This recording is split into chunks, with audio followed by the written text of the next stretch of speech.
Are you interested in self-publishing but concerned about who to trust? Well, in today's video, I'm going to share how to take control of your publishing journey. First, I want to be clear. When I talk about self-publishing companies that might take advantage of you, I'm not referring to companies like Amazon, Ingram Spark, or Lulu.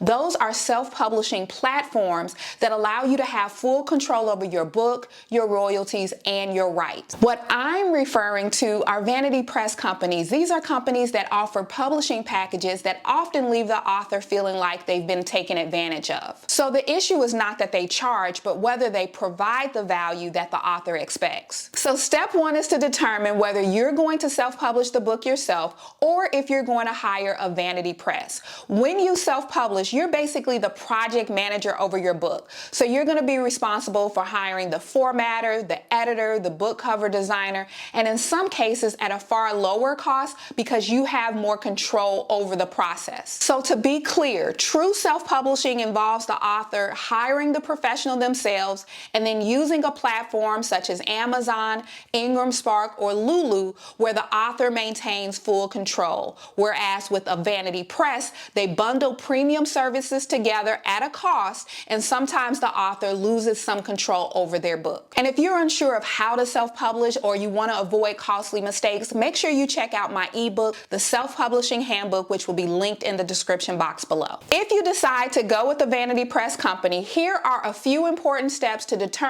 whether or not the company is reputable. Step number one is to do your research. So you want to start by looking up reviews and testimonials from previous authors who have worked with this company.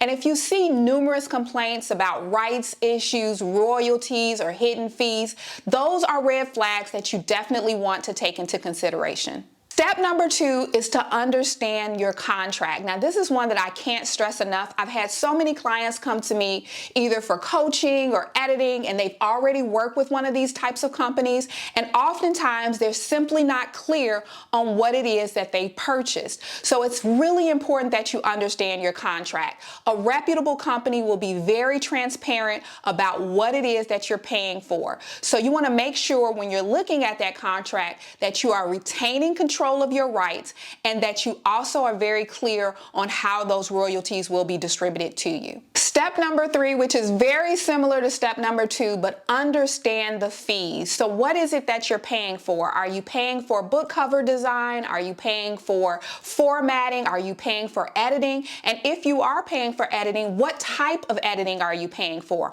And then also to the point of royalties, be very clear on when your royalties will be distributed. Will you have access to the statements, and at what point will you be paid? All of that information I have seen happen with previous clients that just weren't clear on the fees or when they would be paid. Step number four is to look for control. So do you have final say over the cover, the content, the pricing? If the company is dictating these decisions, that might be cause for concern.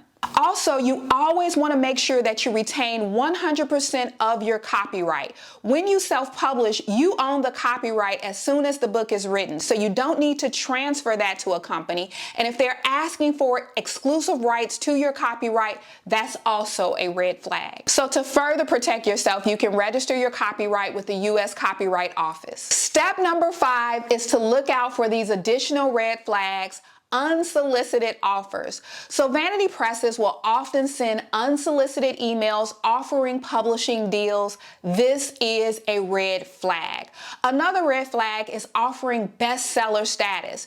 This is a promise that is unrealistic, and no one can predict how well a book will do for so many different reasons, including the content as well as the marketing that is put into the book. So again, this is also a red flag. Step number six is ask for recommendations. So don't be afraid to reach out to other authors within your network or people within the publishing industry that have previously worked with one of these companies that you're interested in. Having their recommendation is definitely going to benefit you, and you don't have to worry so much about being taken advantage of. Have you ever thought about paying a vanity press, or do you know someone who has? What was your experience? Let's talk about it in the comment section below. If this video was helpful, give it a thumbs up and make sure to subscribe for more tips on writing and publishing. And also don't forget to check out my ebook, The Self-Publishing Handbook, where I walk you through the exact steps for how to self-publish your book.